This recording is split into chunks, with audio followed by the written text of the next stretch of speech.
Hey guys, what's up? Welcome back to my channel. So today I'm filming a very exciting video. I'm going to tell you guys how to practice volleyball at home in your room. So I have my list of drills right here on my phone, so let's start with number one. First is passing in place. Okay, so passing in place, this is just really good for like ball control and getting your touch back on the ball, especially like since it's summertime right now, like, you know, school's out, club season's not really happening anymore.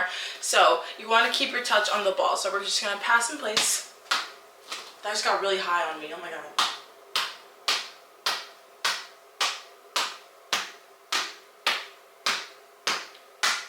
Ooh.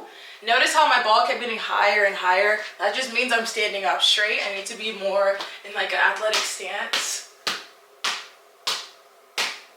And then that way it will hit me in the correct place, which is right here on my platform rather than up here. And you can also hear the difference. Like, let me show you. If I contact the ball right here, it sounds like this. Kind of fleshy, doesn't really sound right, but when I hit it right on my platform where I'm supposed to hit the ball, it sounds like that a lot better. Okay, next we're gonna pass with our right arm. This is just great ball control once again, and also you never know when you're gonna have to play the ball with one hand. Now, do I suggest always going with one hand? No, of course not, because usually if you can get one hand, you can get two, right? But sometimes you can truly only get one arm there. So let's start with our right arm and let's count how many we can get. I'm extremely rusty, so I'm thinking like 5.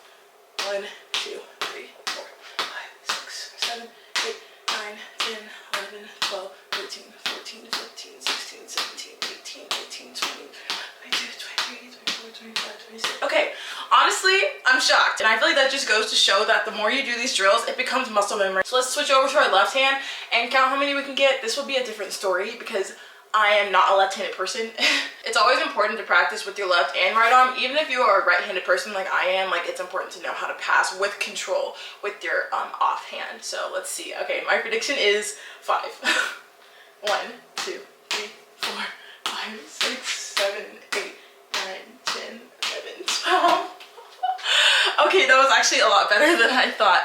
But yeah, working your off hand or your non-dominant hand is really important because you never know. Like, if a ball's coming to your left, you can't just be like, oh, I'm gonna take it with my dominant hand because that's like that's my thing, that's my favorite. Like, no, you're gonna have to be like, oh, and take it with your left hand. Like, that's just how it is, so get used to it.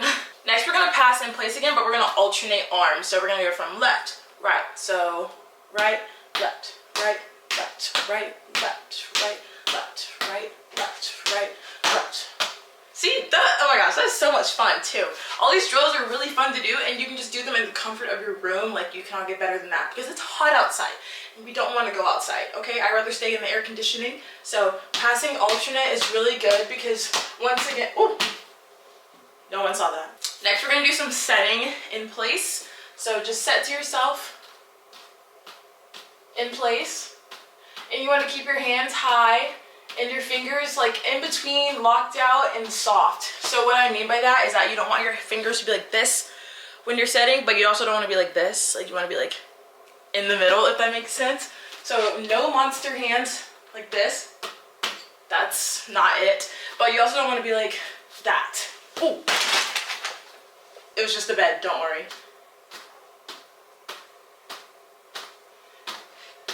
And this just practices getting a really good touch on the ball when you're setting, and it helps you keep your coordination up, eye coordination, all that good stuff. It's also a good arm workout because the longer you do this, the more you will feel it in your biceps and your triceps and all that stuff. Next, we're gonna go with setting low. So you need to know how to set at different heights, you know, because sometimes you might be setting a quicker low ball, or sometimes you might be setting a slow high ball. So you need to know how to do both. And this is not only for setters, okay? Let me put that out there. You need to know how to set regardless of what your position is, because you never know when you might have to set someone up, you know? You see it all the time. If you're watching a volleyball game, sometimes you see a middle blocker setting the second ball because they have to, or they just got in the way, whatever it is. But still, everyone needs to know how to set. So let's start with setting low. We're gonna keep it right above our forehead, and we're gonna have nice and big hands, open hands, and we're gonna have them shaped. And if you want a tutorial on how to set correctly without doubling, let me know. Let me know in the comments, and let me know in the comments any other video ideas you have. So after we're done with setting low, we're gonna go to high balls, And mind you, we're only gonna go as high as our ceiling is. So my ceiling is like way up there, so I'm not gonna like set a super sky ball to where I hit the ceiling, you know? I'm just gonna keep it a little bit higher than I was setting when I was setting low. So right here, perfect. And if you feel like you're gonna lose control, just catch the ball and start over. You don't have to have it continuous all the time.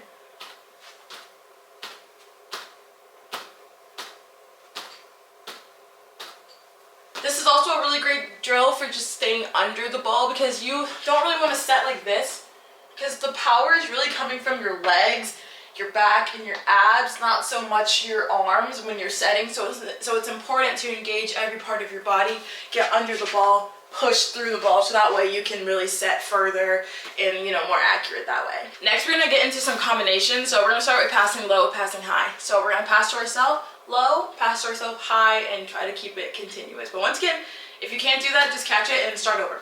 So low, high, low, high, low, high, low, high. And you see, the ball keeps creeping up on me. That means that I'm standing up too much and I need to be lower. My knees need to be bent and I actually need to be like in an athletic stance. Just because we're at home and in our room does not mean that we cannot be in a good stance, okay? Obviously, I'm slacking, so low, high, low, high, low, high.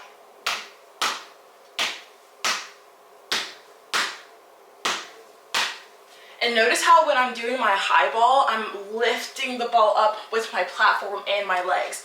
Now, I'm not swinging at the ball. If I was swinging, don't try this at home, because if you actually swing indoors, you will hit the ceiling. So, if I was swinging, I would literally be like this.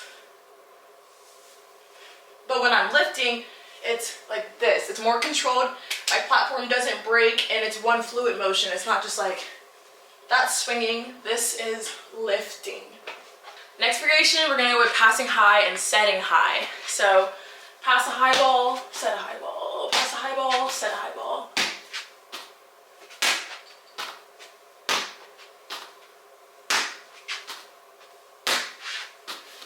And mind you, all these little drills that we're doing, all these ball control drills, are all drills I have done in college, before practice, after practice, during practice, like every day, because these drills really do actually help your ball control and actually translate to like the actual game. So these are really good drills. Next, we're gonna go with pass low, set high, low ball, high, low, high, low, high. And this drill is all about giving yourself time, especially this variation, because if you pass a low ball like super quick like that, you're not gonna be able to get your hands beneath it to set high. But that's also the challenge of the drill. So you want to figure out a happy medium to where you can pass a low ball but still set a high ball. And also, low doesn't always mean quick, you know, like there is a difference. So low ball, high. And also it really works on your reaction time, because you have to get under the ball quick, and sometimes, you know, as a setter, you have to run at the ball and be like, oh shoot, I gotta set it right now or else I won't make it and I'll have to use my platform. So low pass, quick hands, high ball. Next, we're gonna go with pass high, set low. This is perfect because usually as a setter, you will get a high ball, ideally, right? You get a high, nice free ball pass from one of your passers, but you wanna do a quick, low set. So this is just a perfect way to practice. It's like kind of setting like a 1 almost, or like a 0, 1.5, whatever you do. So pass high, quick. And keep in mind, when you're setting a quick, low ball, mind you, this is only if it's like usually like a 1 or 1.5, a 0, whatever it is. Like you want to have your hands already up, ready for the ball to come, to meet it, and then boop, just straight out of your hands into the hitter's hands. That's how a 1 with a middle usually works. Now, if you have someone else running a 1, like an outside coming in for the 1 ball, if they know how to run it like a middle, like on a 1 tempo, a 0 tempo, great, set it normally. But usually, no offense to outsides around the world, they usually run like a little slower tempo in the middles, maybe like a 1.5, 2. But if you can run a quick 1 as an outside, I love you. High ball, quick set. High ball, low set.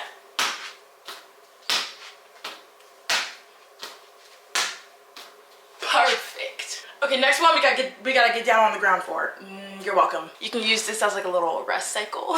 Don't mind my mattress pad right here. I'm in the middle of moving, so just bear with me. Okay, so we're going to lay down on our backs, just like this, and we're going to set to ourselves right above our head. Now, the catch with this is, if you do not catch the ball, you will get hit in the face. So that is great incentive to keep your hands high and ready for the ball. This drill really just practices keeping the ball above your head, because when you're laying down, it's so easy for the ball to try to go backwards, but you have to control it and keep it right on top of your forehead. Keep your touch nice and light and have good, nice setter hands. And if you feel like you're out of control, once again, catch it.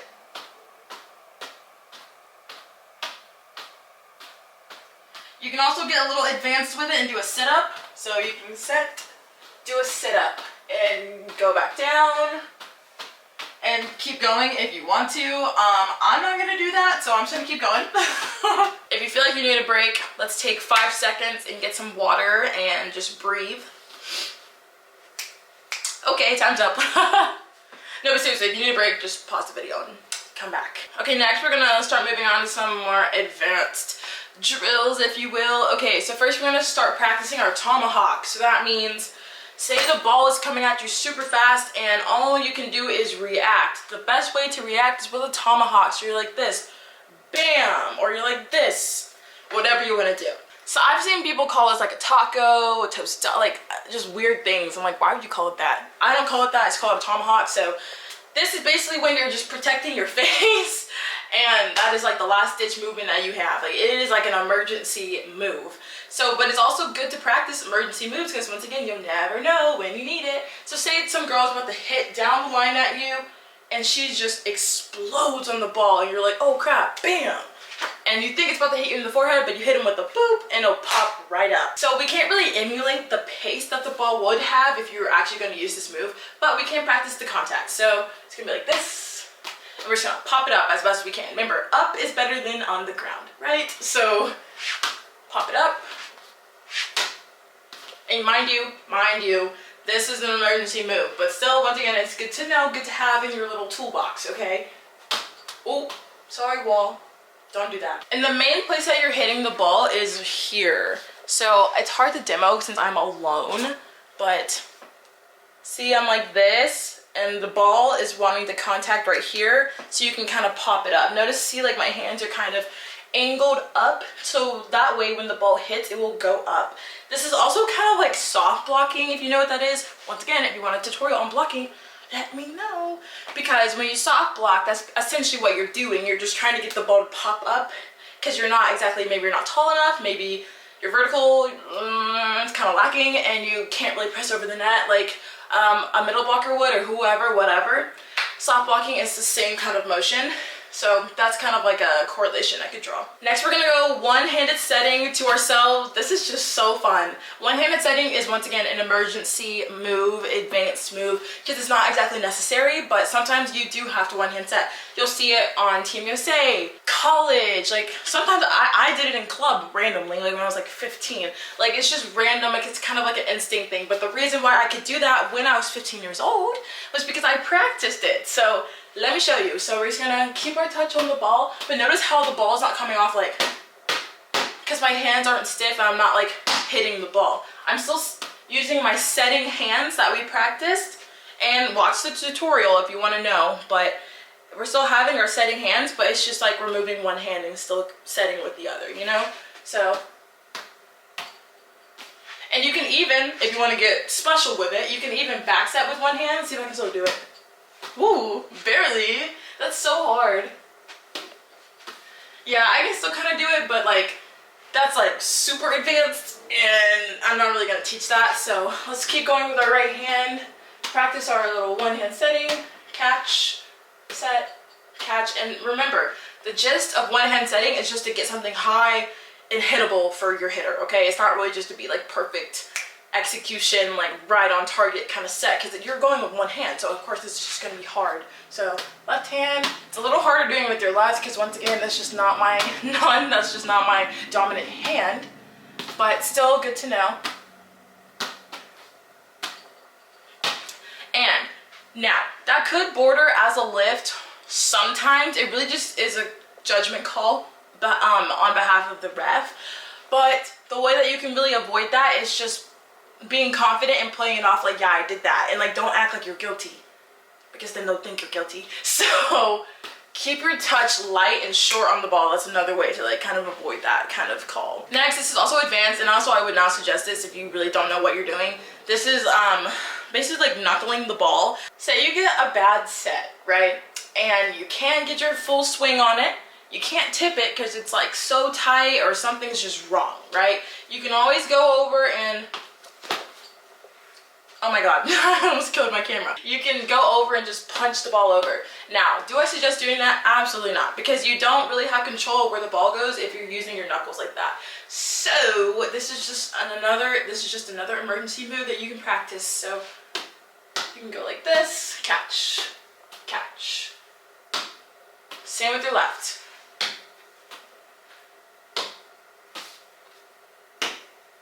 And notice how I actually still have control over the ball when I do this. That's just because I've practiced it a lot. But if you don't have control, remember, just catch.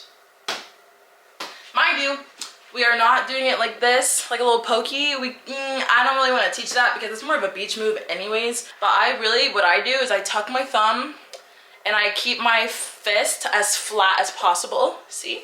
So that way I have as much control as possible. Because if I'm going like this, I don't know, first of all, ow, and two, I don't know where the ball would go, and I would just rather go with a flat fist. Next, we're gonna go with walking around in a circle while setting. This is going to be interesting. Now, this can make you dizzy, so we're only gonna do one rotation, get our bearings about ourselves, and then go the opposite way. So let's start going to our right, or my right. So setting around the world.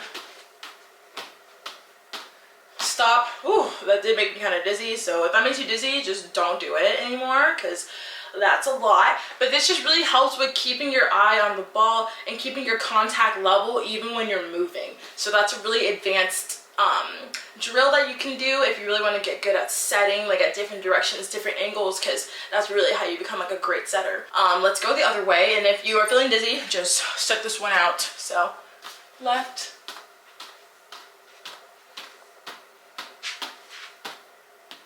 nice. Next one, we're gonna do walking backwards while passing. This is just really good ball control. Once again, I love ball control drills. Now, when I was younger, I hated doing ball control drills. I was like, I want to hit. That's all I wanted to do. But I realized that like really like the bread and butter of volleyball is ball control, serve and pass. That's just the truth. So let's get it backwards.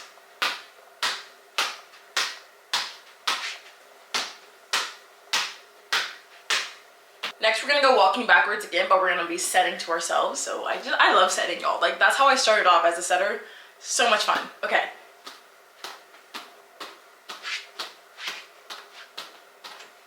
And then we're gonna come forward.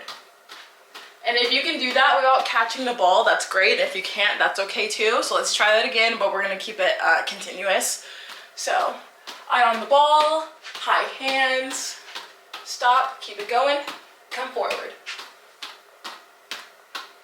And you can do the same with your platform passing as well if you'd like. Now, lastly, we're gonna work on our extensions and passing that way. So we're going to toss ourselves like out of our center line. So we're not gonna pass right here.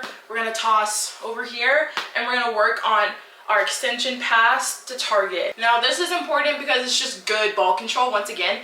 And this movement is the same as this movement, so it's nice to know how to do it with your one arm, and then same on the left. Now, if you don't have enough control just to pop up the ball and catch safely with one arm, you can honestly just catch it. So let me demo both. So let's do the pass first. So toss over here, extend, catch. Okay, so we're gonna do toss over here, extension, pass the ball, catch. Now, if you can't pass to yourself with control, you can always just toss over here, extend, and catch the ball. It's the same motion, except minus the actual contact of the pass. So let's try it again. Toss over here, contact, pass. And notice how I have enough control to pass forward and to target, but if you can't do that, you can always just pass up to yourself and catch, or once again just catch it in no contact at all. So let's try with our left.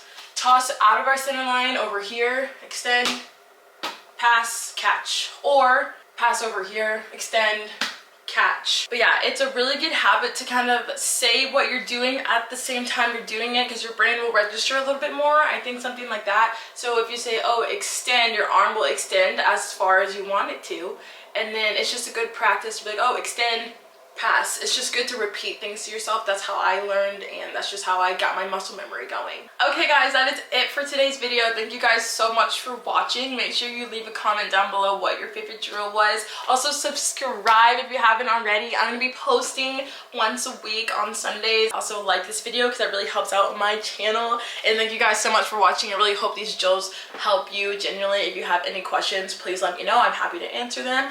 And I'll see y'all guys next time. Bye!